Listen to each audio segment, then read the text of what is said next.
नमस्कार, बहुत स्वागत है आपका एपीएन पर। मैं हूं राजश्री, आप देख रहे हैं देश की बात। सबसे पहले बात करेंगे कि कैसे एक युवा क्रिकेटर ने रचा है इतिहास और देश के दिग्गज खिलाड़ियों को कैसे छोड़ चुका है वो पीछे।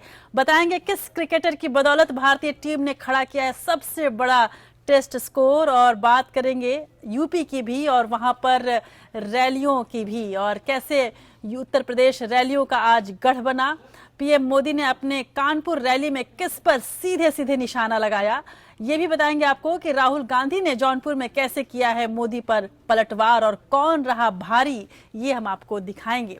साथ ही बताएंगे कि उत्तर प्रदेश के मुख्यमंत्री अखिलेश यादव ने कैसे पीएम मोदी को घेरा और क्यों कहा कि अच्छे दिन का नारा देने वाले कहीं भी दिखाई नहीं देंगे, और समाजवादी पार्टी का काम बोलता है, समाजवादियों का काम बोलता है। ये भी बताएंगे हम आपको कि इस आरोप प्रत्यारोप की राजनीति से प्रदेश में विकास और जनता की कल्याणकारी योजनाओं का मुद्दा कैसे पीछे छूट रहा है। एक दूसरे पर जो आरोप प्रत्यारोप का दौर जारी है उत्तर प्रदेश में, वैसे में जनता कहाँ है, जनता के मुद्दे कहाँ हैं, ये हम आपको दिखाएंगे और समझाने की कोशिश भी करेंगे। सरकार ने बैंकों पर लाइन कम करने का अब क्या नायाब तरीका निकाला है, ये आपके सामने रखेंगे। ये भी बताएंगे कि लेफ्टिनेंट जनरल विपिन रावत को क्यों बनाया गया है नया सेनाध्यक्ष, और कितनी समानता है पाकिस्तान के सेनाध्यक्ष बाजवा और रावत में।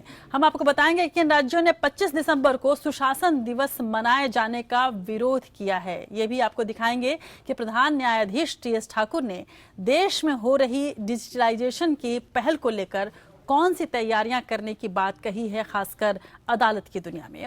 साथ ही आपको बताएंगे कि कैसे पाकिस्तान चीन इकोनॉमिक कॉरिडोर को लेकर रूस के फैसले से भारत को लग सकता है झटका, क्यों भारत को अब चिंतित होने की जरूरत है, खासकर रूस के साथ संबंधों को लेकर। इसके अलावा भी बहुत कुछ होगा। आपको जॉली एलएलबी का ट्रेलर भी दिखाएंगे। तो चलिए शुरू करते हैं देश की बात के इस नए सफर को।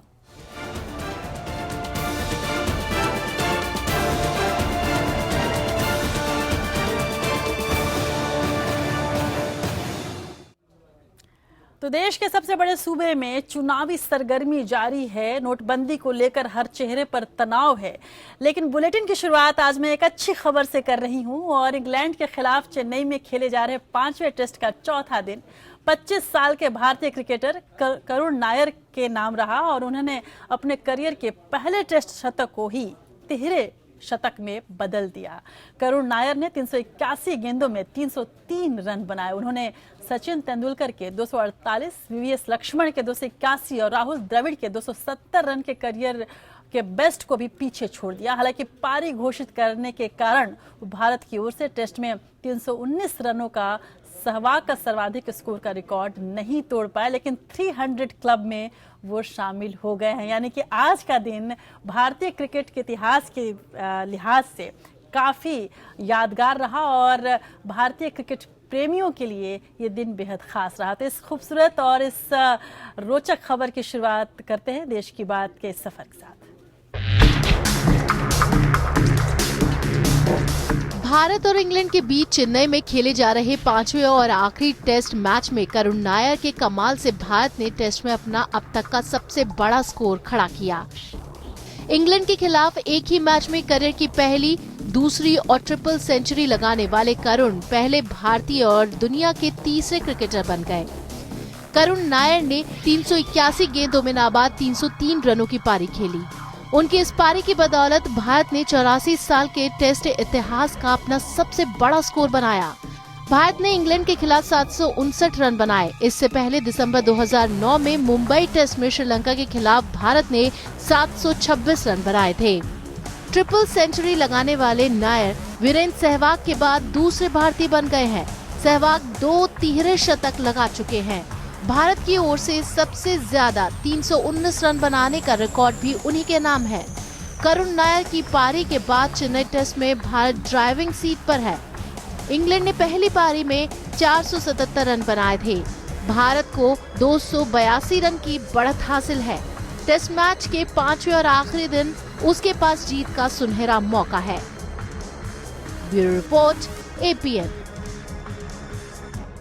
और दिलचस्प बात यह है कि इस मैच के दौरान ही 105 के स्कोर पर करुण का बैट टूट गया था, लेकिन उन्होंने बैट नहीं बदला और उसी बैट से ट्रिपल सेंचुरी लगाई। 300 रन बनाते ही इस वक्त सोशल मीडिया पर करुण छाए हुए हैं, लेकिन ये वही करुण है जो 17 जुलाई को इसी साल करुण एक नाव में जा रहे थे और वो नाव डूब गई थी। खास बात यह है कि करुण को रेस्क्यू टीम ने बचाया था। करुण ने खुद माना है कि उन्हें तैरना नहीं आता। 17 जुलाई की सुबह करुण एक बड़ी बोट में सवार होकर श्री पार्थसारथी मंदिर जा रहे थे, वहां दर्शन के लिए। इस मंदिर तक पहुंचने के लिए केरल की पंपा नदी पार करनी पड़ती है और श्रद्धालु केरल में चलने वाली पारंपरिक बड़ी बोट के सहारे ये नदी पार करते हैं।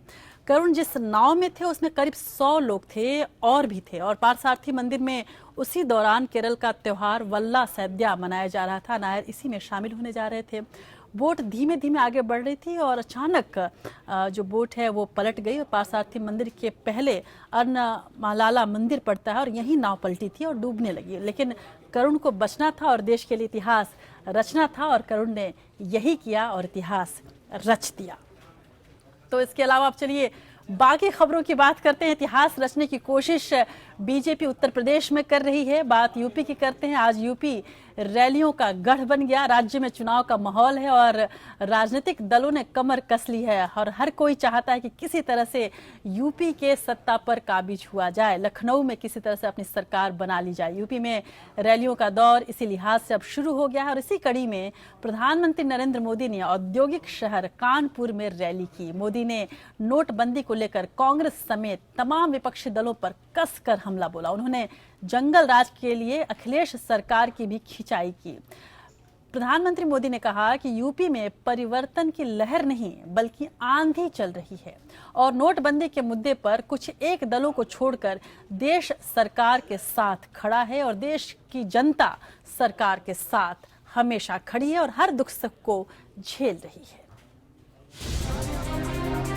बीजेपी की परिवर्तन रैली में प्रधानमंत्री मोदी के निशाने पर कांग्रेस रही तो नोटबंदी को लेकर भी उन्होंने विपक्ष पर जमकर वार किया।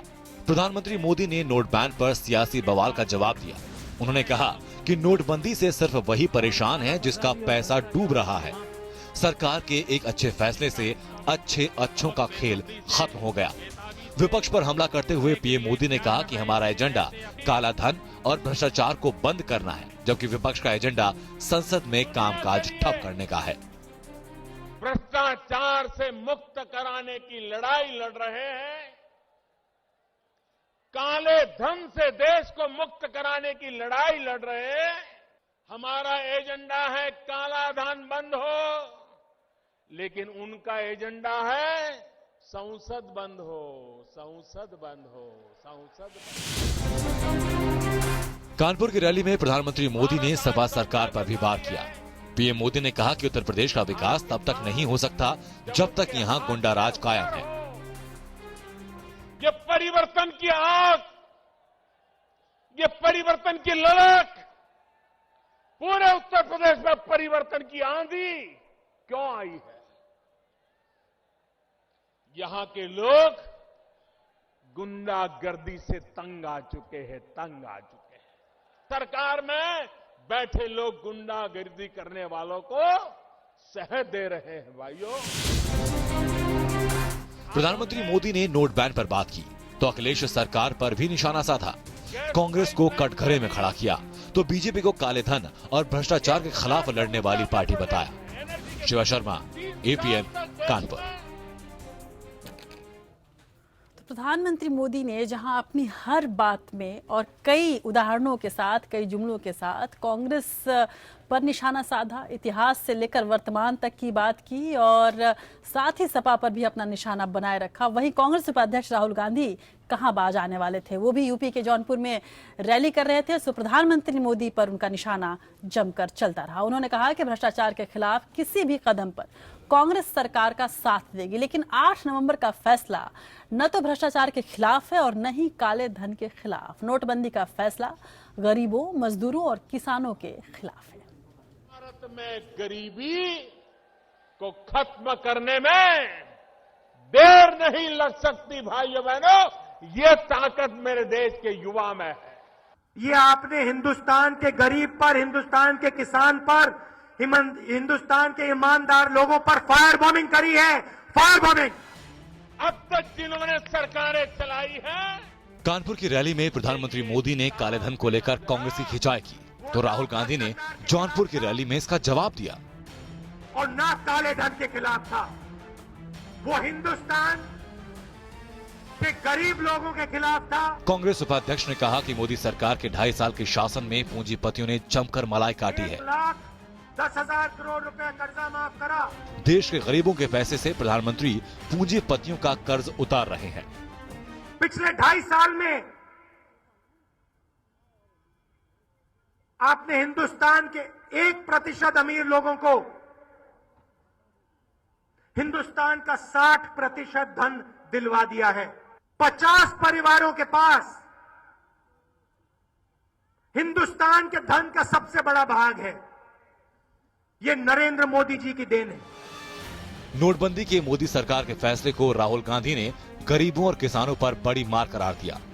उन्होंने कहा कि नोटबंदी का फैसला गरीबों पर किसी बमबारी से कम नहीं है। लोगों पर फायर बॉम्बिंग करी है, फायर बॉम्बिंग। उन्होंने कहा कि पीएम देश को कैशलेस करने की बात कह रहे हैं, लेकिन शायद उन्हें ये नहीं पता कि मजदूरों और किसानों को पैसा पेटीएम से नहीं मिलता। मजदूर जब काम करता है, जब उसे पैसा मिलता है, उसे पेटीएम के द्वारा पैसा नहीं मिलता है, उसको मोबाइल फोन से पैसा नहीं मिलता है, उसे कैश में पैसा मिलता है। राहुल गांधी की रैली में पीएम मोदी के खिलाफ नारे लगे, लेकिन कांग्रेस उपाध्यक्ष ने इसका विरोध किया। उन्होंने कहा कि ये राजनीतिक लड़ाई है, ये किसी व्यक्ति विशेष के खिलाफ नहीं है। ये लड़ाई हम जरूर जीतेंगे। विश्व प्रकाश, APN, जौनपुर। उधर नोटबंदी के बाद से सत्ता पक्ष और विपक्ष के बीच जुबानी जंग जो है वो जारी है। प्रधानमंत्री नरेंद्र मोदी इस कदम को गरीबों और असहायों के लिए उठाया गया साहसिक कदम बता रहे हैं, तो कांग्रेस उपाध्यक्ष राहुल गांधी ने इसे चंद पूंजीपतियों के लिए लिया गया फैसला करार दिया। राहुल गांधी ने देश छोड़कर भागे उद्योगपति विजय माल्या का जिक्र भी किया और सरकार पर इस पर भी सवाल उठाए। अल्लाह करते रहे, नारे बुलाते रहे, ये इसलिए करते थे कि जिन मुद्दों पर सरकार चर्चा चाहती थी, इससे वो भाग रहे थे। सरकार बेईमानों को ठिकाने लगाने में लगी थी। विरोधी दल बेईमानों को बचाने के लिए एकजुट हो रहे थे। माल्या लंदन में बैठा है। डीमोनेटाइजेशन के बाद 8 नवंबर के बाद, 8 नवंबर से पहले नहीं, 8 नवंबर के बाद नरेंद्र मोदी जी ने 1200 करोड़ रुपए की टॉफी विजय माल्या के मुंह में डाली है। उसका 1200 करोड़ रुपए का कर्जा माफ किया है। तो ये था प्रधानमंत्री नरेंद्र मोदी और राहुल गांधी के बीच के आरोप प्रत्यारोप, और इसी लड़ाई के बीच उत्तर प्रदेश के मुख्यमंत्री अखिलेश यादव भी कहां रुकने वाले थे। उन्होंने भी इस चुनावी वार पलटवार की राजनीति में शामिल किया खुद को और बीजेपी को जुमले वाली सरकार करार दिया। दरअसल मौका था नारी शक्ति का झंडा बुलंद करने वाली 396 महिलाओं को रानी लक्ष्मीबाई अवार्ड से सम्मानित करने का, लेकिन मुख्यमंत्री इस अवसर पर भी चुनावी रंग में ही दिखे। सीएम अखिलेश यादव ने आज फिर से यूपी की 7 विभूतियों को यश भारती से सम्मानित करने के साथ 396 ग्राम प्रधानों समेत बेटियों को रानी लक्ष्मीबाई अवार्ड से नवाजा है। आपको बता दें कि चुनावी साल में ये तीसरी बार है जब अखिलेश यादव ने यश भारती सम्मान दिया है। इस साल अब तक 48 लोगों को यश भारती सम्मान दिया जा चुका है, लेकिन इस मौके पर भी अखिलेश विपक्ष पर गरजना नहीं भूले। आधी आबादी को उनकी शक्ति का एहसास कराते हुए नोटबंदी को लेकर पहले ही विपक्ष पर मुखर अखिलेश यादव ने आज बीजेपी को जुमलों वाली पार्टी करार दिया है। 2.5 साल लगातार जिनकी सरकार केंद्र में रही, जो बातें की अभी तक पूरी नहीं हुई, आने वाले समय में मैं समझता हूं लोगों के बात में बीच में भी बात जाएगी। तो एक तरफ काम बोलता है और दूसरी तरफ मैं कह सकता हूं जुमला बोलता है। तो आने वाले समय में आपको तय करना पड़ेगा कि काम बोलने वाले लोग लाभ पाएं या जुमला दिखाने वाले लोग फिर उत्तर प्रदेश में कहीं दिखाई दें। अखिलेश ने कहा कि यूपी सरकार का काम बोलता है तो दूसरे दलों का सिर्फ जुमला। अखिलेश ने बीएसपी पर भी कई हमले किए। तो वहीं यश भारती और रानी लक्ष्मी अवार्ड से सम्मानित विभूतियों ने अपने अपने अंदाज में सीएम को शुक्रिया भी कहा, जिसमें मेट्रो गर्ल प्राची और प्रतिभा भी शामिल रही। मुझे बहुत अच्छा लग रहा है कि मुझे रानी लक्ष्मीबाई अवार्ड से नवाजा गया है, और क्योंकि ये अवार्ड मुझे हमारे यूपी के मुख्य हमारे अखिलेश जी ने और डिम्पल जी ने मुझे दिया है, तो मेरे लिए बहुत बड़ी बात है। हमें उस चीज़ के लिए पूरी तरह से ट्रेन किया जा रहा है और हम फिजिकली और मेंटली उस तरह से तैयार हो रहे हैं। मुझे बहुत अच्छा लगा कि आज यहाँ पर मौजूद होके सम्मान पाना, ये मेरे लिए बहुत खुशी की बात है। We're excited to join hands with you and hope that together we can become leaders in the fight for gender equality and women's empowerment. चुनाव से पहले प्रदेशों को तोहफों की सौगात देकर वोट में तब्दील करने की कोशिश में जुटे अखिलेश राज में सम्मान की बारिश भी खूब हुई। ये और बात है कि सरकार की ओर से दिए जाने वाला यश भारती सम्मान की शुचिता को लेकर मामला कोर्ट में चल रहा है और विपक्षी दल इसे यश भारती सम्मान के बजाय चुनावी सम्मान का नाम दे रहे हैं। अनामिका सिंह के साथ ब्यूरो रिपोर्ट, APN, लखनऊ। तो इन नेताओं के आरोप प्रत्यारोप का जो दौर है, जुमलेबाजी का जो दौर है, जो बात का दौर है, उसको किस तरह से लिया जाए, चलिए हमारे साथ लखनऊ से वरिष्ठ पत्रकार ब्रजेश शुक्ला जी जुड़ रहे हैं। बहुत बहुत शुक्रिया ब्रजेश जी, देश की बात में मेरे साथ इस बहस में हिस्सा लेने के लिए। मेरा पहला सवाल यही है कि आज जिस तरह से आपने सुना, प्रधानमंत्री मोदी को भी सुना, राहुल गांधी को भी सुना और एक समारोह में अखिलेश यादव को भी सुना। पहले बात प्रधानमंत्री मोदी और राहुल गांधी की कर लेते हैं। नोटबंदी को लेकर जितना तनाव था सभी के मन में, नेताओं के मन में हो चाहे आम जनता के मन में हो, एक उम्मीद थी कि प्रधानमंत्री मोदी जब सामने आएंगे तो नोटबंदी को लेकर कुछ और ठोस बातें रखेंगे और इस बात को समझाने की कोशिश करेंगे।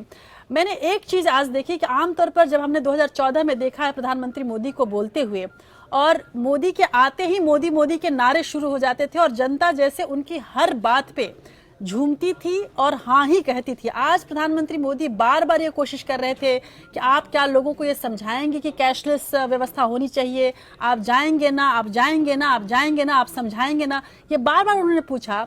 लेकिन उस तरह की जो आवाजें जो पहले आती थी बहुत जोर से, वो नहीं आई। क्या ये माना जाए कि बीजेपी ने जो नोटबंदी की है और जिस लक्ष्य के साथ प्रधानमंत्री मोदी ने एक बड़े लक्ष्य के साथ ही नोटबंदी किया था, क्या उसको पहुंचाने तक, जनता तक जो पहुंचाना है, उसके लिए कुछ खास तरह की अब रणनीति अपनानी होगी? महज आरोपों से काम नहीं चलेगा, जनता से जुड़ने के लिए शायद कुछ और भी करने की कोशिश करनी होगी बीजेपी को? राष्ट्र जी, सबसे बड़ा सवाल ये है कि पहले 30 दिसंबर आए जी, जो प्रधानमंत्री ने वादा किया है कि 30 दिसंबर के बाद समस्याओं का निराकरण हो जाएगा, और ये आज नहीं, ये जब उन्होंने 8 नवंबर को नोटबंदी लागू की थी तब भी 50 दिन मांगे थे। लड़ाई उसके बाद शुरू होती है। अभी नरेंद्र मोदी भी जानते हैं और भाजपा के समर्थक भी जानते हैं कि अभी लड़ाई वो इतने बेहतर ढंग से नहीं लड़ सकते हैं। कारण क्या है कि जब समस्याएं हों, जब लोग समस्याओं से जूझ रहे हों, तब आप अपनी बात, अपने गुणगान करें, अपनी उपलब्धि बताएं, तो उसका उतना असर नहीं होता जी। आप देखिएगा 3 जनवरी को असली लड़ाई की शुरुआत होगी उत्तर प्रदेश में जी। तब एक रैली है यहाँ पर लखनऊ में, और पहले वो 25 दिसंबर को होनी थी, वो अब 3 जनवरी को कर दी गई जी, है। बिल्कुल। ये लड़ाई तब होगी, तब ये पता चलेगा, ये जमीन की लड़ाई शुरू होगी। ये पता चलेगा कि कौन व्यक्ति, कौन नेता अपने संदेश को कितने बेहतर ढंग से पहुंचा पाता है जी। नरेंद्र मोदी पहुंचा पाते हैं, राहुल गांधी पहुंचा पाते हैं, अखिलेश यादव पहुंचा पाते हैं, मायावती पहुंचा पाती हैं जी, बिल्कुल। तो ये सारी लड़ाई अब आपको जनवरी के प्रथम सप्ताह से मालूम हो जाएगा और शायद बीजेपी इस बात को समझ रही थी। इसीलिए आज प्रधानमंत्री मोदी ने अपने भाषण में स्पष्ट किया कि मैंने 30 दिसंबर तक ये कहा था कि जो दुख है वो कभी बड़ा कभी छोटा होता रहेगा, और 30 दिसंबर के बाद ये जो दुख है, जो कष्ट है जनता का, वो धीरे धीरे कम होने लगेगा। हालांकि उन्होंने भी इस बात की ताकीद नहीं की कि पूरी तरह से खत्म हो जाएगा, लेकिन कम जरूर हो जाएगा, उन्होंने ये कहा। लेकिन यदि राहुल गांधी की बात को देखें ब्रजेश जी, राहुल गांधी ने जिस तरह से आज हमला किया प्रधानमंत्री मोदी पे, और जिस तरह से विजय माल्या का भी जिक्र वो लेकर आया और उसे प्रधानमंत्री मोदी के साथ उन्होंने जोड़ने की कोशिश की, और तमाम जो बड़े उद्योगपति हैं उनको भी जोड़ने की कोशिश की प्रधानमंत्री मोदी के साथ, क्या लगता है कि ये राहुल गांधी जो कि कह रहे थे कि संसद में वो बोलेंगे तो भूकंप आ जाएगा, गुब्बारा फट जाएगा, क्या वाकई उनकी बातों में इतना दम आपको दिख रहा है कि जनता के अंदर वो इस तरह का कम से कम भूकंप न लाएं, गुब्बारा न फूटे, भले ही विपक्ष का या सत्ता पक्ष का, लेकिन जनता के दिल को जो है वो परिवर्तित करने की कोशिश कर पाएंगे राहुल गांधी? देखिए राशि जी, इसके दो पहलू हैं जी। एक पहलू है जनता के कष्ट का। जनता लाइन में लगी है, उसके पास पैसा नहीं है, समस्याएं हैं, तो अपने आप ये बहुत बड़ा मुद्दा है और राहुल गांधी ने उस पर भी बोले और इस पर बोलना भी चाहिए किसी विपक्ष के नेता को। लेकिन एक दूसरा पक्ष है उन पूंजीपतियों का, जिसके वो गिनाते हैं पूंजीपति और विजय माल्या से लेके तमाम वास्तव में ये दूसरा पहलू है जी।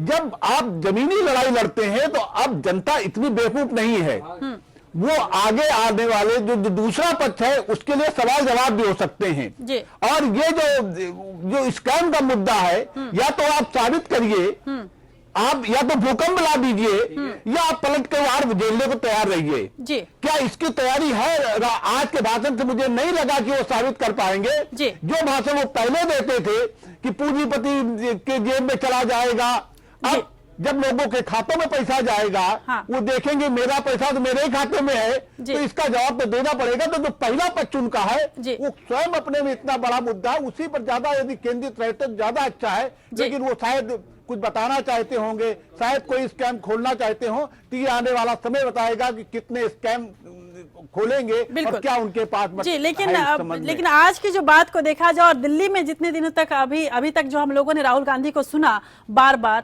आज की उनकी जो रैली का जो भाषण था वो बहुत ज्यादा अंतर नहीं था। लेकिन जब कार्यक्रम में अखिलेश यादव बोल रहे थे, जहां पर रानी लक्ष्मीबाई सम्मान दिया गया, जहां यश भारती सम्मान दिया गया, हालांकि सम्मान की राजनीति पे अलग से मैं आपसे सवाल पूछूंगी, लेकिन पहले अखिलेश की बात पर आ जाते हैं। जिस तरह से अखिलेश यादव ने जुमले का जवाब जुमले से दिया, उन्होंने कहा कि काम बोलता है, समाजवादियों का काम बोलता है, और आने वाले समय में जनता ये जरूर चुनाव करेगी कि काम करने वालों को रखा जाए या जुमले बोलने वालों को रखा जाए। घर में अकेले पड़े अखिलेश वाकई क्या इतना दम रख पाएंगे, और क्या उनकी बातों में इतनी ताकत आ पाएगी कि उनका जो काम है वो बोलेगा और जनता उन पर विश्वास कर पाएगी? देखिए राष्ट्री जी, अब आप अखिलेश के भाषण को आप देखिए, वो परिवार में उनकी कलह है, ये अलग बात है। वो कभी कभी अकेले पड़ जाते हैं और वास्तव में लगता है कि उनके सामने संकट बहुत गहरा है, बिल्कुल अलग बात है। लेकिन आत्मविश्वास बहुत दिखा उनमें। ब्रजेश जी, ये बात एक जरूर मैं कोट करना चाहूंगी यहाँ पर कि राहुल गांधी को भी आज हमने देखा भाषण करते हुए, आज हमने मोदी को भी भाषण करते हुए दिखा। मोदी हमेशा आत्मविश्वास से भरे दिखते हैं, इसमें कोई शक नहीं कि प्रधानमंत्री मोदी अच्छे वक्ता हैं और आत्मविश्वास भी उनका हमेशा झलकता है। लेकिन अखिलेश यादव में काफी लंबे समय के बाद काफी आत्मविश्वास दिखा आज उनमें, और ये तमाम मीडिया ने भी कोट किया है आज जी। नहीं, अब देखिए अखिलेश के भाषण को आप देखिए, वो एक तरफा वो स्कैम की बात नहीं करते हैं, वो मुद्दे की बात करते हैं। पहली बात तो वो अपने विकास की बात करते हैं, वो अपने विकास को इस नोटबंदी से भी जोड़ देते हैं, वो अपने विकास की बात उस प्रधानमंत्री के भाषण से भी जोड़ देते हैं, वो अपने विकास की बात उत्तर प्रदेश सरकार बनाम केंद्र सरकार से भी जोड़ देते हैं। तो वो एक चतुर पॉलिटिशियन के, वो जानते हैं कि इस मुद्दे पर नहीं पढ़ने की जरूरत है कि साहब कल लोग पूछे कि साहब कहाँ गया स्कैम, कितना स्कैम। वो कहते हैं कि जनता का जो दर्द है, जो लोग लाइन में खड़े हैं, जो जनता को दर्द देता है, उसको जनता सत्ता से पार कर देती है। अपने में इतना पर्याप्त शब्द ये वाक्य है कि ये लोगों को उसके दर्द को बता देता है। जी। वो इस मुद्दे पर नहीं पड़ते कि साहब इनको जेब में चला गया, उनकी जेब में। लोग इस पे यकीन तब तक जब तक आप प्रमाण न दे दे, आप जी बिल्कुल, लेकिन किसी को क्या जी बिल्कुल, लेकिन कहते मान जाए लोग। जी, नोटबंदी एक अहम मसला है ब्रजेश, इसमें कोई शक नहीं। लेकिन उत्तर प्रदेश की सरकार को भी कई सवालों पर जवाब अभी देने बाकी हैं। घर की कलह से लेके राज्य की स्थिति पर, उस पर भी जवाब देना बाकी है। जैसा कि आपने कहा कि 3 जनवरी से वाकई इस जो चुनावी गर्मी है, उस गर्मी, उस तपन का एहसास नेताओं को भी होने लगेगा और जनता भी बहुत कुछ समझने लगेगी। लेकिन आप हमारे साथ बने रहिए ब्रजेश जी। पीएम मोदी जो है वो नोटबंदी को भ्रष्टाचार के खिलाफ निर्णायक जंग करार देने में जुटे हैं, तो वहीं नोटबंदी को लेकर बीजेपी के अंदर से भी आवाजें उठने लगी हैं। इसकी शुरुआत हुई है बीजेपी सांसद किरण खेर के उस बयान से, जिसमें उन्होंने नोटबंदी को तकलीफ देने वाला फैसला करार दिया है। गौरतलब है कि इसके पहले शत्रुघ्न सिन्हा पहले ही कह चुके हैं कि नोटबंदी का फैसला सही भले हो, लेकिन इस फैसले को जिस तरह से लागू किया गया है वो बेहद तकलीफदेह है और इसमें परिवर्तन करने की जरूरत है। नोटबंदी के 41वें दिन भी कैश के लिए लोग कतार में संघर्ष कर रहे हैं। ये तस्वीरें हापुड़ के पिलखुआ की हैं, जहां बैंकों में पैसा न मिल पाने से सैकड़ों लोगों का गुस्सा फूट पड़ा और NH9 को जाम कर दिया गया। मौके पर पहुंची पुलिस की मान मनोवर के बाद लोग बड़ी मुश्किल से शांत हुए।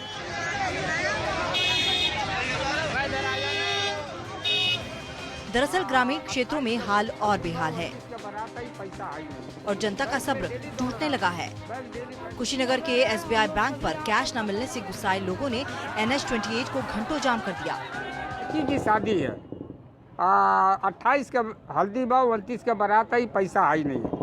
बैंक में डेली दौड़ रहा हूँ, बैंक बंद बता रहा है, पैसा नहीं मिल रहा है। हम खुद परेशान हैं, नींद नहीं आ रही है, कहाँ से उसका पैसा दूँ, कहाँ से बाजार करूँ। हम पता चला कि सरकार 2.5 लाख रुपया कार्ड छपवा के मिल जाई, लेकिन वो भी नहीं मिल रहा है। सब दिखाया, प्रमाणित करा के प्रधान के कार्ड छपवा के सब दिखाया, लेकिन कोई सुनवाई नहीं। नोटबंदी से उपजे हालात जल्दी दुरुस्त होते नजर नहीं आ रहे। वहीं नोटबंदी को लेकर बीजेपी के अंदर से भी आवाज निकलना शुरू हो गई है। चंडीगढ़ से बीजेपी सांसद किरण खेर ने नोटबंदी पर विपक्ष की भाषा बोलकर पार्टी की मुसीबत बढ़ा दी है। चंडीगढ़ में नगर निगम चुनाव में वोटिंग के दौरान किरण खेर ने कहा कि नोटबंदी से कारोबारियों को तकलीफ है। उन्होंने कहा कि सिर्फ कारोबारियों को ही नहीं बल्कि हम सबको इससे तकलीफ है। हालांकि उन्होंने ये भी कहा कि पीएम मोदी ने हमसे 50 दिन मांगे हैं तो हमें देने चाहिए। किरण खेर का ये बयान ऐसे समय में आया है जब पीएम मोदी ने बीजेपी सांसदों को अपने अपने क्षेत्रों में जाकर नोटबंदी के पक्ष में माहौल बनाने की नसीहत दे रखी है। वहीं पीएम मोदी के भाई प्रहलाद मोदी ने राशन दुकानों पर जबरन स्वाइप मशीनें लगाने का विरोध किया है। गुजरात के राशन दुकान विक्रेता संघ के अध्यक्ष प्रहलाद मोदी का कहना है कि सरकार को ऐसी मशीनें लगाने के लिए राशन दुकानदारों पर दबाव नहीं बनाना चाहिए। इनकी कीमत 25,000 रुपए है, साथ ही इन्हें लगाने पर मासिक भुगतान भी करना होगा। हालात बेहतरी के लिए प्रधानमंत्री मोदी की 50 दिन की दी हुई समय सीमा तेजी से सामने आती जा रही है। इस समय सीमा के बाद सवाल पूछने वालों की झड़ी लग सकती है। Bureau report APN।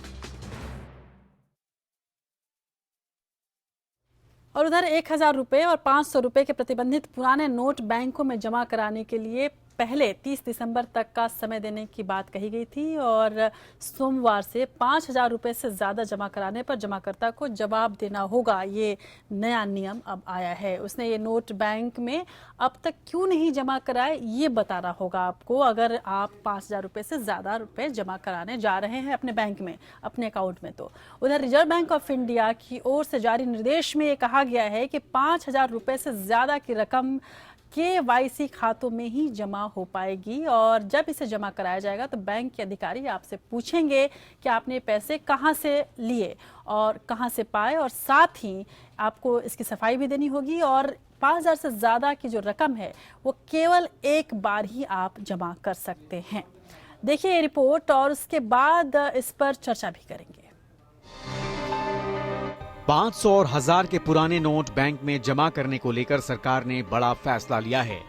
इस फैसले के मुताबिक कोई भी खाता धारक अपने खाते में 30 दिसंबर तक 5,000 से ज्यादा की रकम एक बार ही जमा कर सकता है। सरकार के इस फैसले का मतलब हुआ कि अगर आपके पास 5,000 से ज्यादा के पुराने नोट हैं, तो आप अब एक बार में ही उसे जमा करा सकते हैं।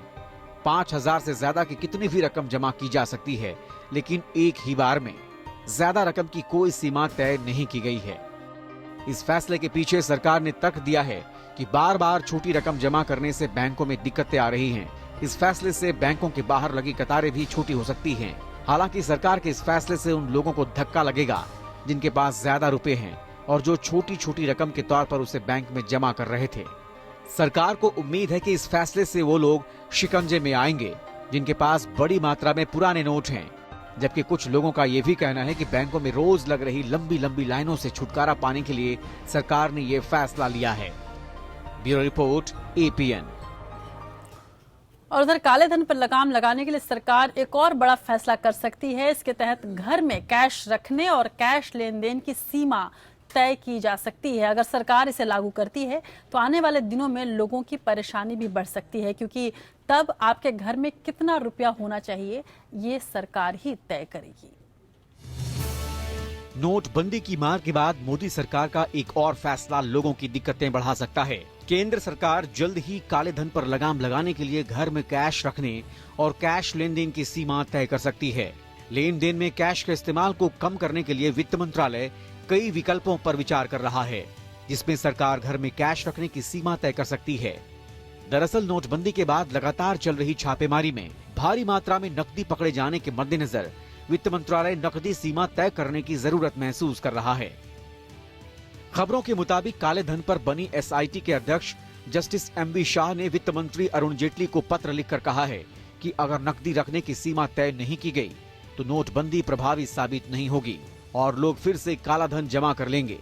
केंद्रीय प्रत्यक्ष कर बोर्ड यानी CBDT के पूर्व अध्यक्ष सुधीर चंद्र की अध्यक्षता वाली समिति भी ऐसी ही सिफारिश कर चुकी है। समिति का सुझाव था कि तय सीमा से ज्यादा कैश जब्त कर लिया जाना चाहिए।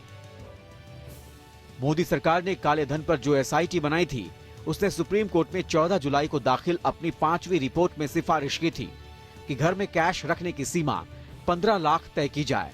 रिपोर्ट में 3 लाख से ज्यादा के कैश के लेन देन पर रोक लगाने की बात थी। इस सिफारिश पर सरकार गंभीरता से विचार कर रही है। बहरहाल अगर घरों में कैश रखने की लिमिट तय होती है तो इसके लिए इनकम टैक्स एक्ट 1961 में जरूरी संशोधन करना होगा। Bureau report, APN। और हमारे साथ ब्रजेश शुक्ला जी, वरिष्ठ पत्रकार, लखनऊ स्टूडियो से बने हुए हैं। ब्रजेश जी, ये तीनों रिपोर्ट एक के बाद एक मैंने इसलिए दिखाई कि नोटबंदी जो एक अहम मसला बन रहा है, इसमें कोई शक नहीं कि मिशन 2017 में तमाम पार्टी जो है वो नोटबंदी को भुनाने या नोटबंदी के बहाने निशाना साधने में लगी रहेंगी। एक चीज जो स्पष्ट हो रही है कि सरकार जिस मंशा के साथ, जिस लक्ष्य के साथ प्रधानमंत्री मोदी ने नोटबंदी की थी, ये मानते हुए कि इस देश से काला धन खत्म हो जाएगा, और ये लक्ष्य बहुत अच्छा था, ये नीयत बहुत अच्छी थी, लेकिन इसके बाद एक जो तैयारियों में हमने कमी देखी। अब तक जब 41 दिन बीत गए हैं, इसके बाद भी जो नए नए नियम रोज रोज लागू हो रहे हैं, इससे क्या आपको लगता है कि जनता के मन में इस पूरे जो कवायद है इसके प्रति, पूरी कार्रवाई के प्रति एक अविश्वास भी पैदा हो सकता है और उसका खामियाजा बीजेपी को भुगतना पड़ सकता है? हाँ राष्ट्रीय जी, यदि इसी तरह होता रहा, यदि आप देखिए, यदि अगले 10 दिन में यदि इस मामले को हल नहीं किया गया, बहुत जल्दी लोगों तक नोट नहीं पहुंच पाए, बैंकों का आचरण यही रहा, तो तमाम समस्याएं हैं, अभी हैं, ये तो आगे बढ़ भी सकती हैं, और अभी जब समस्याएं हैं तो इनके अब तत्काल हल की जरूरत है। आप ये नहीं कर सकते कि एक लंबे समय तक किसी को परेशान नहीं होना पड़े, ये नहीं कर सकते लोग लंबे समय तक परेशान हो। इसलिए रोज अब आप कह रहे हैं 5,000, बहुत लोग ऐसे भी हो सकते हैं कि जो अभी सोचते हो कि भीड़ कम हो तो मैं जमा कर दूंगा। तो ये सारी समस्याएं हैं, इसका एक निराकरण होना चाहिए, और मैं यही बार बार कह रहा हूं, इसीलिए कह रहा हूं कि अगले 10 दिन बहुत निर्णायक होने वाले हैं। ये 10 दिन में समस्या का हल होता है तो हो सकता है स्थितियों में बदलाव आए और खुला मैदान मिलेगा। यदि नहीं होता है तो बीजेपी को नुकसान भी उठाना पड़ सकता है। इसी बीच एक और प्रधानमंत्री मोदी की कही एक और बात याद आ रही, जो आज उन्होंने अपने भाषण में कहा।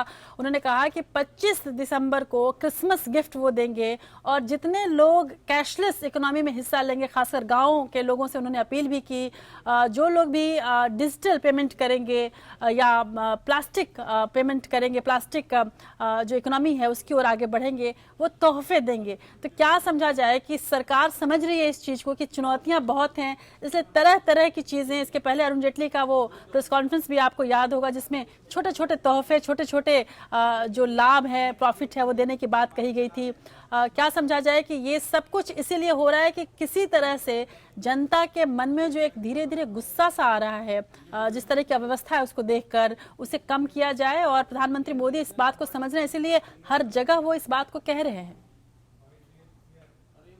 राशि जी, अब ये जो 15,000 लोगों को जो इनाम देने वाली बात है, वास्तव में सबसे पहले सरकार को ये सोचना होगा कि जो यदि मैं कार्ड से कोई सामान लेता हूं तो उसमें मेरे ऊपर कोई बोझ नहीं आना चाहिए। अभी इन्होंने माफ कर रखा है, आगे भी इसको जारी रखना होगा, वरना यदि मेरे जेब में कोई आंच आएगी या दुकानदार के उससे खाते से पैसा जाएगा तो फिर लोग इसको क्यों लागू करेंगे?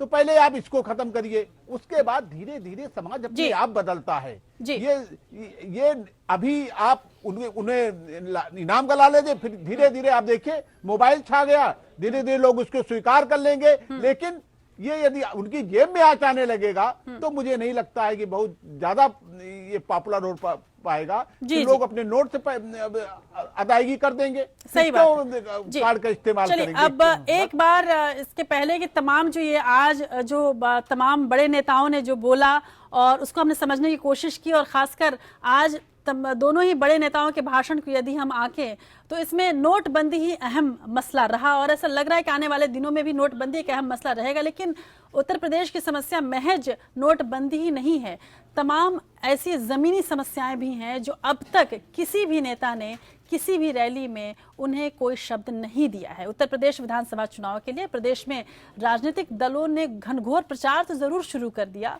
और धीरे धीरे ये प्रचार और ज्यादा बढ़ रहा है, लेकिन सभी पार्टियां एक दूसरे पर आरोप प्रत्यारोप ही कर रही हैं। यदि आप तमाम नेताओं के भाषण सुने, देखें और गौर करें तो आपको यही एहसास होगा कि एक दल दूसरे दल या एक नेता दूसरे नेता पर केवल आरोप या प्रत्यारोप या सफाई या फिर जवाब दे रहा है। लेकिन हैरानी की बात यह है कि इन सभी दलों के प्रचार में प्रदेश के असल मुद्दे गायब हैं।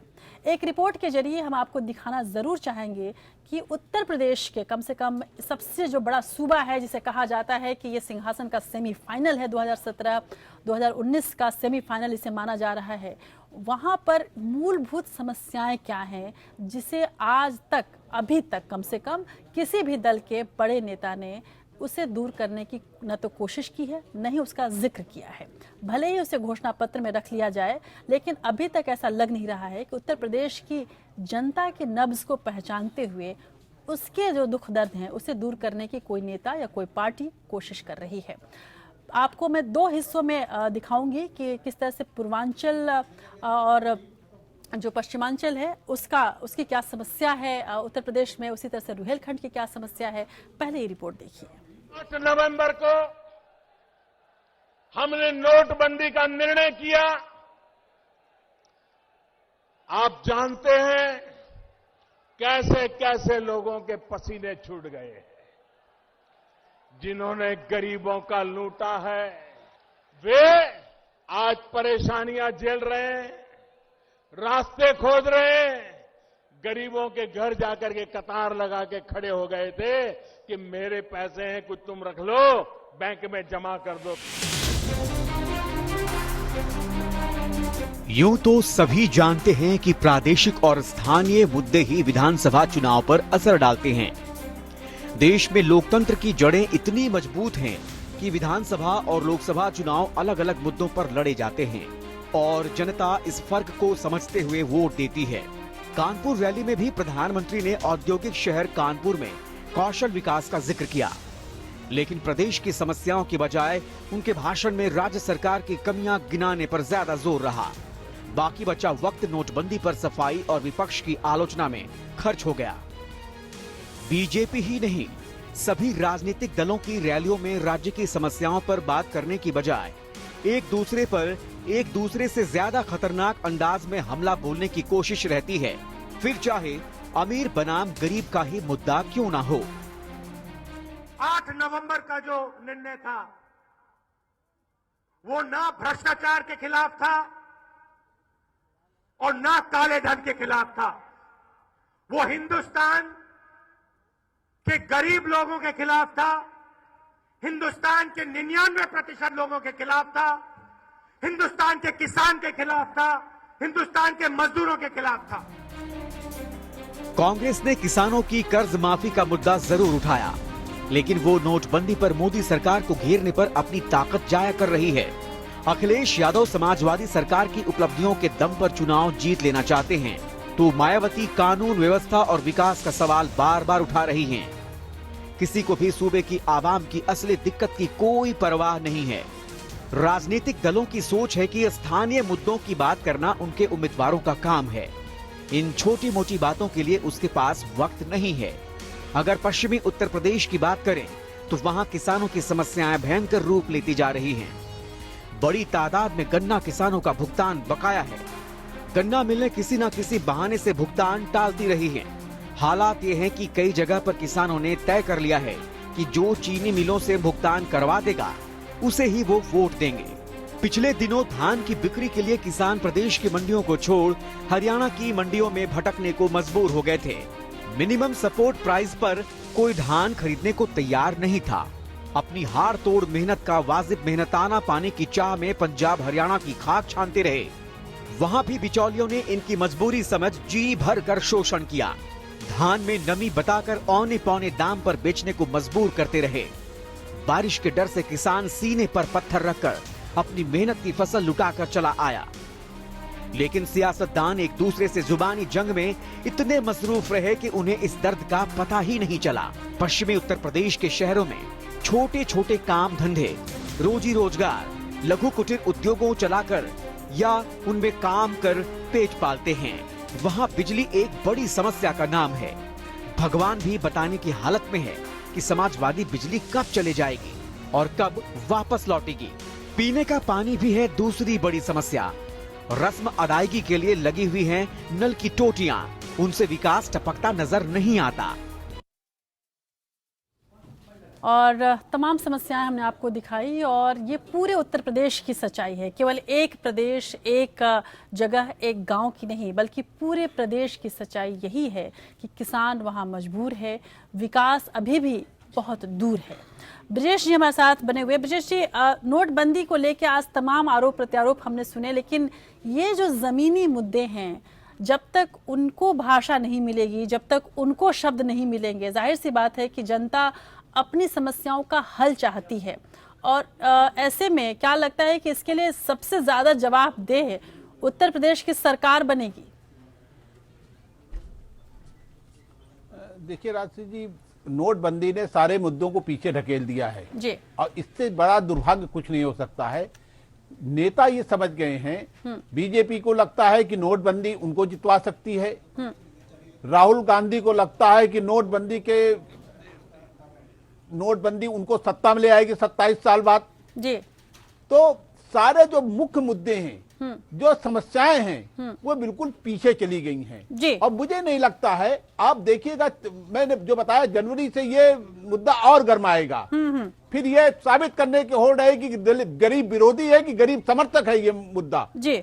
और तो इस तरह ये चलता रहेगा। मुझे लगता है उत्तर प्रदेश चुनाव जो है नोटबंदी के मुद्दे पर हो जाएगा, खत्म हो जाएगा और जो बुनियादी समस्याएं हैं, बुनियादी जरूरतें हैं, बुनियादी मुद्दे हैं, वो शायद ही उठ पाए। ये उठेंगे तो बहुत सौभाग्य होगा इस प्रदेश का। मुझे नहीं लगता कि ऐसा कुछ होगा। जी ब्रजेश जी, और शायद भारतीय राजनीति की यही विडंबना भी है कि बुनियादी मुद्दे पीछे छूट जाते हैं और जो भी मुद्दे ऐसे उठते हैं जिनकी हवा होती है, उसी हवाई मुद्दे के इर्द गिर्द पूरी राजनीति घूमती रहती है। खासकर उत्तर प्रदेश की राजनीति में अक्सर ऐसा सच देखने को मिला है। बहुत बहुत शुक्रिया ब्रजेश जी इस चर्चा में शामिल होने के लिए। और अब बात करते हैं लेफ्टिनेंट जनरल बिपिन रावत को भारतीय सेना का अगला प्रमुख बनाए जाने की। ऐसा 33 साल बाद हुआ है जब वरिष्ठ पर उसके जूनियर को तरजीह देकर भारतीय सेना का प्रमुख बनाया गया है। सरकार के स्तर को लेकर भी सवाल कम नहीं कि बिपिन रावत को इसलिए तरजीह दी गई क्योंकि उन्हें कश्मीर में काम करने का बड़ा तजुर्बा है। जनरल दलबीर सुहाग की जगह लेफ्टिनेंट जनरल बिपिन रावत 31 दिसंबर को देश के नए सेना प्रमुख के तौर पर कार्यभार संभालेंगे। रावत को उनके 2 senior lieutenant general Praveen Bakshi और पीएम हरीच पर तरजीह दी गई है, जिसको लेकर विवाद उभर आया है। लेफ्टिनेंट जनरल प्रवीण बख्शी के बारे में कहा जा रहा है कि उनकी कभी खतरनाक जगहों पर पोस्टिंग नहीं हुई। वहीं प्रवीण बख्शी के बाद के सीनियर सेनाधिकारी लेफ्टिनेंट जनरल PM हरीज के बारे में कहा जा रहा है कि उन्हें LOC जैसी जगहों पर ऑपरेशन चलाने का कोई अनुभव नहीं है, जबकि विपिन रावत कई खतरनाक ऑपरेशन को अंजाम दे चुके हैं। गोरखा रेजिमेंट के विपिन रावत को देश की मौजूदा सुरक्षा चुनौतियों से निपटने के लिए सबसे ज्यादा उपयुक्त अधिकारी माना जा रहा है। कांग्रेस और लेफ्ट पार्टियों समेत विपक्ष का एक बड़ा धड़ा इस नियुक्ति के तरीके पर सवाल उठा रहा है। विरोध करने में और सवाल पूछने में फर्क होता है। कांग्रेस पार्टी ने सिर्फ इतना कहा है कि हमको जो मौजूदा आर्मी चीफ बनाए गए हैं उनकी क्षमता पर कभी कोई किसी भी तरह का संदेह नहीं है। सवाल यह है कि जो सीनियर लोग थे उनको क्यों नजरअंदाज करके या उनको क्यों साइडलाइन करके ये नियुक्ति की, इसके बारे में सरकार को बताना चाहिए कि एक सीनियरिटी का एक सिद्धांत होता है और अगर आप उससे हटते हैं तो आपके पास कारण होने चाहिए। सीनियरिटी कम मेरिट का एक सिद्धांत है। हम केवल बीजेपी से ये पूछ रहे हैं कि आपके पास सही कारण थे या नहीं। सरकार का कहना है कि फैसला पूरी तरह से योग्यता के आधार पर लिया गया है। रक्षा मंत्रालय का कहना है कि मौजूदा सुरक्षा स्थिति में आतंकवाद का मुकाबला करने और आतंक विरोधी मुद्दे प्रमुख हैं। इसके आधार पर सबसे योग्य का चयन किया गया है। बीजेपी का कहना है कि विपक्ष इस मुद्दे को तूल देकर राजनीति कर रही है। जहां तक का आर्मी का सवाल है, कौन आर्मी के चीफ बनते हैं, किसको अपॉइंट किया जाता है, यह सब विषय राजनीति से परे रखने का विषय है। इस पर किसी प्रकार की राजनीतिक रस्साकसी नहीं होनी चाहिए कि राजनीति से ऊपर उठकर देश के हित की चिंता करना नागरिक होने के नाते हम सबका दायित्व है। सेना में नियुक्तियों से जुड़े विवादों की फहरिस्त लंबी है, लेकिन 33 साल बाद ऐसा हुआ है जब सीनियर पर तरजीह देकर किसी जूनियर को सेना प्रमुख नियुक्त किया गया है। 1983 में कांग्रेस शासन के दौरान लेफ्टिनेंट जनरल SK सिन्हा पर AS वैद्य को तरजीह दी गई थी।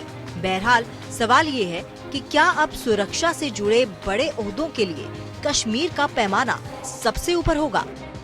Bureau report APN। तो विवाद चाहे कुछ भी हो, लेकिन लेफ्टिनेंट जनरल विपिन रावत को काफी सोच समझकर सीनियरों पर तरजीह देते हुए भारतीय सेना का अगला प्रमुख बनाए जाने का फैसला हुआ है। इसके पीछे जम्मू कश्मीर और पूर्वोत्तर भारत में आतंकवाद के खिलाफ उनका अनुभव उन्हें यहां तक पहुंचाने में काम आया है। लेफ्टिनेंट जनरल विपिन रावत को भारतीय सेना का अगला प्रमुख बनाए जाने को लेकर राजनीति भले ही जारी हो, लेकिन उन्हें ये जिम्मेदारी सौंपने के पीछे के कारण हैं। विरोधी इसे उत्तराखंड में अगले साल होने वाले विधानसभा चुनाव से जोड़कर देख रहे हैं। तो जानकारों के मुताबिक उनका चयन पाकिस्तान के सेना प्रमुख कमर बाजवा को ध्यान में रखकर किया गया है। हाल में ही पाकिस्तानी सेना प्रमुख बनने वाले बाजवा को जम्मू कश्मीर के हालात का अच्छा खासा अनुभव है। तो वहीं लेफ्टिनेंट जनरल बिपिन रावत को भी घाटी की रणनीतिक और भौगोलिक स्थितियों को समझने में महारत हासिल है। दोनों ही अधिकारियों को आतंकवाद के खिलाफ ऑपरेशन चलाने का भी अनुभव है।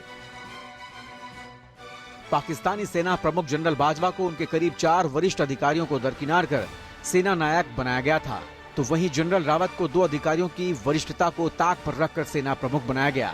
दोनों की ही नियुक्ति में एक दूसरे की सेना और उनकी रणनीति के साथ साथ जम्मू कश्मीर को भी ध्यान में रखा गया। लेफ्टिनेंट जनरल रावत संतुलित तरीके से सैन्य संचालन के लिए जाने जाते हैं।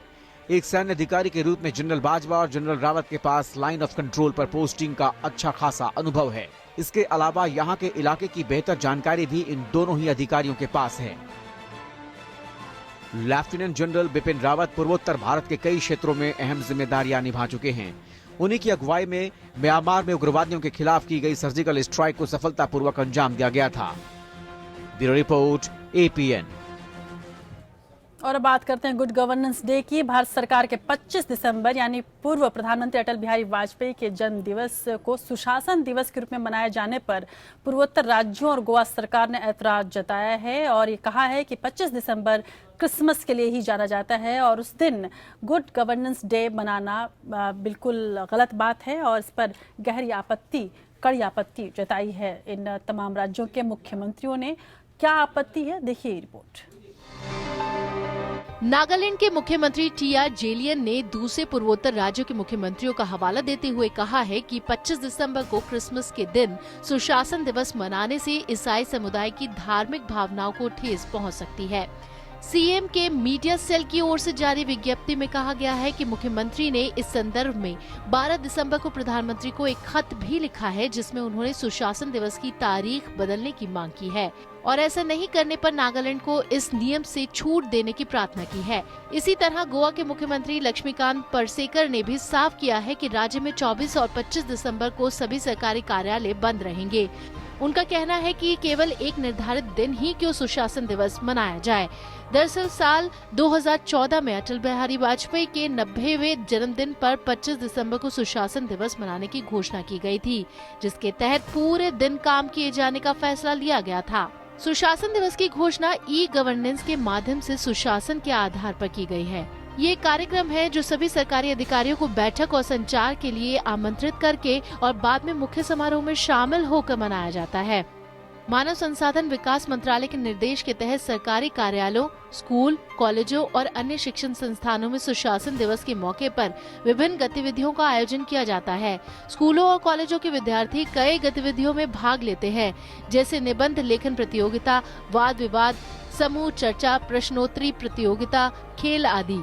विद्यार्थियों की सुगमता के लिए प्रतियोगिताओं की ऑनलाइन व्यवस्था भी है, जिसके कारण 25 दिसंबर को विद्यालयों को खुलना आवश्यक नहीं होता। Bureau report, APN। और इससे पहले भी सुप्रीम कोर्ट के जज कुरियन जोसेफ ने पिछले साल गुड फ्राइडे के दिन all India chief justice conference का आयोजन किए जाने का विरोध किया था। उन्होंने इस बारे में तब के प्रधान न्यायाधीश अचल दत्तू को एक चिट्ठी भी लिखी थी। उन्होंने लिखा था कि सुप्रीम कोर्ट जैसे संवैधानिक संस्था को ऐसा नहीं करना चाहिए, उसे ध्यान रखकर राष्ट्रीय छुट्टियों का सम्मान करना चाहिए। इस बारे में उन्होंने जस्टिस दत्तू से मुलाकात भी की थी। पिछले साल 3 अप्रैल को गुड फ्राइडे था और उसी दिन राष्ट्रीय अवकाश होता है, लेकिन यह कॉन्फ्रेंस भी उसी दिन थी। जस्टिस कुरियन जोसेफ नवंबर 2018 में रिटायर हो गए। और अब एक पुराने दोस्त की नई चाल की बात करते हैं। आतंक का मसला उठाकर अंतर्राष्ट्रीय स्तर पर पाकिस्तान को अकेला करने की भारत की कोशिश को बड़ा झटका लगा है और वो झटका लगा है एक पुराने दोस्त की तरफ से। भारत के करीबी मित्र देश रूस ने चीन Pakistan economic corridor CPEC project की मजबूती से समर्थन किया है। पहले रूस ने इस प्रोजेक्ट में किसी भी प्रकार की दिलचस्पी दिखाने से इनकार किया था, लेकिन अब उसने स्पष्ट किया है कि इस पूरे प्रोजेक्ट में रूस पूरी तरह से दिलचस्पी रखता है और वो इसका हिस्सा बनना चाहता है। रूस के इस नई रणनीति से जाहिर है कि भारत के माथे पर चिंता की लकीरें पैदा होंगी। विदेश नीति के मोर्चे पर भारत को बड़ा झटका लगा है। भारत के सबसे विश्वसनीय मित्र रहे रूस ने चीन पाकिस्तान इकोनॉमिक कॉरिडोर यानी सीपैक का समर्थन किया। इतना ही नहीं, रूस ने अपने यूरोशियन इकोनॉमिक यूनियन प्रोजेक्ट को सीपैक से जोड़ने की इच्छा भी जाहिर की है। रूस के इस कदम से भारत की चिंता बढ़ गई है, क्योंकि भारत शुरू से ही चीन पाकिस्तान इकोनॉमिक कॉरिडोर का विरोध करता रहा है। रूस ने भी अब तक भारत की चिंता के मद्देनजर इस ओर कोई पहल नहीं की थी। रूस पहले कहता रहा है कि उसकी इस कॉरिडोर में कोई दिलचस्पी नहीं, लेकिन अचानक इसका पलटना नए समीकरण की ओर इशारा कर रहा है। रूस ने कहा कि चीन पाकिस्तान इकोनॉमिक कॉरिडोर ने न सिर्फ पाकिस्तान की अर्थव्यवस्था के लिए बेहद जरूरी है, बल्कि इससे क्षेत्रीय संपर्कों को भी बढ़ावा मिलेगा। रूस ने ऐसे वक्त में पाकिस्तान का साथ दिया है जब भारत पाकिस्तान को आतंकवाद के मोर्चे पर दुनिया में अलग थलग करने की कोशिश कर रहा है। ये कॉरिडोर पाकिस्तान के कब्जे वाले कश्मीर से गिलगित बाल्टिस्तान इलाके से गुजरता है, जिस पर भारत को ऐतराज है। भारत इस बात से हैरान है कि रूस ने इन दावों को पहले खारिज कर दिया था, लेकिन अब इससे पलट कैसे गया। Bureau report, APN। अब अदालत की दुनिया से कुछ खबरें ले लेते हैं। हैदराबाद के दिलसुख नगर में हुए धमाके के मामले में यासीन भटकल समेत 5 दोषियों को फांसी की सजा सुनाई गई है। ये फैसला NIA कोर्ट ने सुनाया है। 21 फरवरी 2013 को हुए इन धमाकों में 19 लोगों की मौत हो गई थी। दिलसुख नगर बम ब्लास्ट में मारे गए लोगों के परिवार वालों को सोमवार को राहत मिली। मामले के दोषी यासीन भटकल समेत आतंकियों को फांसी की सजा सुनाई गई। ये पहली बार है जब इंडियन मुजाहिदीन के किसी भी आतंकी को फांसी की सजा सुनाई गई है। विशेष NIA अदालत ने भटकल और अन्य को IPC शस्त्र अधिनियम, गैर कानूनी गतिविधि निरोधक अधिनियम की विभिन्न धाराओं के तहत दोषी ठहराया था। भटकल के अलावा उत्तर प्रदेश के असदुल्ला अख्तर, पाकिस्तान के जिया उर रहमान उर्फ वकास, बिहार के तहसीन अख्तर और महाराष्ट्र के एजाज शेख को दोषी ठहराया गया। कथित मुख्य षड्यंत्रकारी रियाज भटकल अब भी फरार है। ऐसा माना जाता है कि वह कराची से अपनी गतिविधियां संचालित कर रहा है। मर्डर के लिए, ट्रीजन के लिए, टेररिस्ट एक्ट के लिए जो कन्विक्शन दिया है उसके सब 500 को फांसी की सजा दी गई है और ये फांसी कंफर्मेशन के लिए रिकॉर्ड हाईकोर्ट जाएगा। हमले से जुड़े मामले में अंतिम दलीलें पिछले महीने समाप्त हुई थीं। इस दौरान 157 गवाहों की पेशी हुई थी। NIA महानिदेशक शरद कुमार ने कहा कि जांच दल ने शानदार जांच की, जिसमें सभी सबूतों का गहनता से परीक्षण किया गया। इंडियन मुजाहिदीन के सदस्यों की पहली बार दोष सिद्धि हुई है। अपने आरोप पत्र में NIA ने दावा किया था कि इंडियन मुजाहिदीन ने भारत के खिलाफ जंग छेड़ने की साजिश रची थी और लोगों के मन में डर पैदा करने और संगठन की गतिविधियों को आगे बढ़ाने के लिए हैदराबाद में बम विस्फोट किए थे।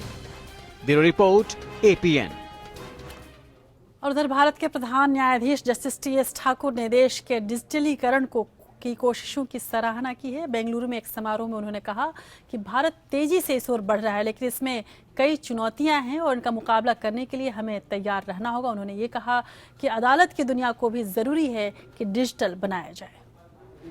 Very soon need lawyers and judges who are capable of dealing with the nuances of the digital revolution and legal dynamics of changing digital world.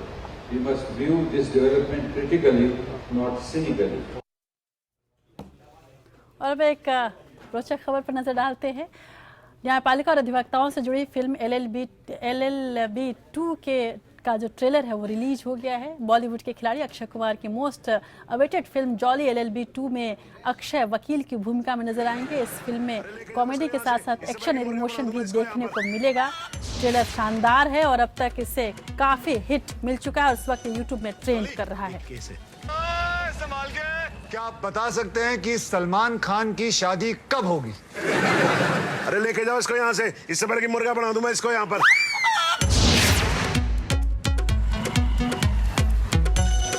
Jolly एक केस है, लेकिन अगर काम नहीं हुआ तो जॉली। और देश की बात में अब बात इतिहास की। आखिरी पड़ाव पर देश की बात में हम देश और दुनिया के इतिहास पर नजर डालते हैं। तो चलिए नजर डालते हैं आज के इतिहास पर।